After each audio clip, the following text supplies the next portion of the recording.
Сәлеметсіздер ме балалар? Бүгін 14-ші сабақты өтетін боламыз. Каналымызға міндетті түрде подписаться батырмасын басып, жазылып алыңыздар. Жаңа сабақтарды бірінші болып көресіздер.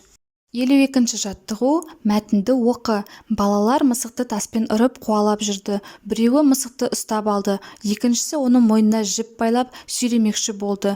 Бәрін көріп тұрған Әлима әже балаларға ұрысып мысықты босаттырды. Сосын бәріне іштерінде жібі түсу бір бала болсайшы деп кейіді. Жібі түсу деп дұрыс жүретін тәртіпті адамгершілігі бар адамды айтады.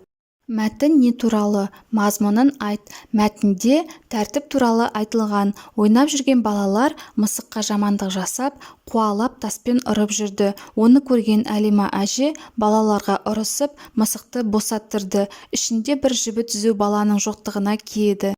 Мәтінге ат қой. Мәтінге жамандық деген ат қойса болады.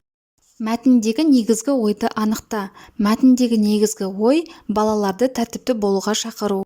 Балалар нені дұрыс істемеді? Олардың әрекетіне өз пікіріңді жаз. Балалар мысыққа қатыгездік танытты. Әрбір жаны бар табиғат иесі өмір сүруге тиіс. Оларға жамандық жасау дұрыс емес. 53-ші жаттығу мақалдарды көркем жаз. Әдепті бала арлы бала, әдепсіз бала сорлы бала. Әдепсіз өскен адамнан тәртіппен өскен тал жақсы. Мақалдардың мағынасын топта талқыла.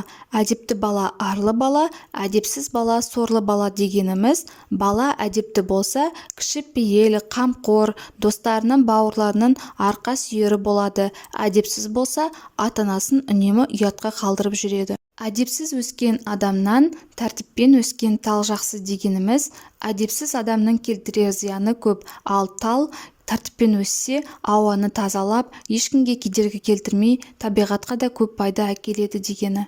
54-ші жаттығу сызба бойынша әңгімелеу мәтіннің құрағаның көркем мәтін екенін дәлелде. Оқиғаның басталуы, оның әрі қарай дамуы, оқиғаның аяқталуы. Мен үшін орны бөлек жаныма жақын күз мезгілі. Я, көне шаһар төріне басқа маусымдарға ұқсамайтын келбетімен күз де келіп жетті. Сары жапырақ, қоңыр салқын ауа райы, жабырқаулы көңіл күй, қара суық жер, күзге тән қасиет. Мектепке асыққан бала, қоймасын астыққа толтырған диханшы, қыс азығын жинаған шаруа, еңбекпен біте қайнасқан тірлік, күз мезгіліндегі қызықты жайттар. Сондықтан күз молшылықтың, байлықтың, берекенің мезгілі болып саналады. Ырысы мен берекесін алып келген алтын күзге ризамын. Шығармашылық үзіліс. 55-ші жаттығу жоспар мен суреттердің көмегімен жанды табиғат өлі табиғатқа айналуы мүмкін тақырыбында көпшілік алдында сөйлеуге дайындал. Табиғаттың жанды және жансыз түрі болады. Жанды табиғатқа тірі организмдер немесе тіршілік иелер жатады. Олар тіршілік ете алады, өседі, өледі, көбейеді, дамиды, қоректенеді. Жансыз табиғат тау, тас, су, топырақ, ауа жатады. Өлі табиғат ешқашанда тірі табиғатқа тән қасиетке ие болмайды. Тірі табиғаттың өлі табиғаттан негізгі айырмашылығы ретінде көбеюді айтуымызға болады. Жансыз табиғат су, тас, топырақ пен ауа тірі табиғаттың негізгі тірегі болатын өмір сүру ортасын қалыптастырады. Тірі табиғаттың негізгі белгілері зат алмасу, қоректену, тыныс алу, бөлу, тітіркенгіштік, қозғалыс, көбею, өсу мен даму. Жоспарды толықтыр. Жанды табиғаттың өлу себептері, жанды және жансыз табиғаттың айырмашылықтары, жанды табиғаттың қасиеттері, ерекшеліктері.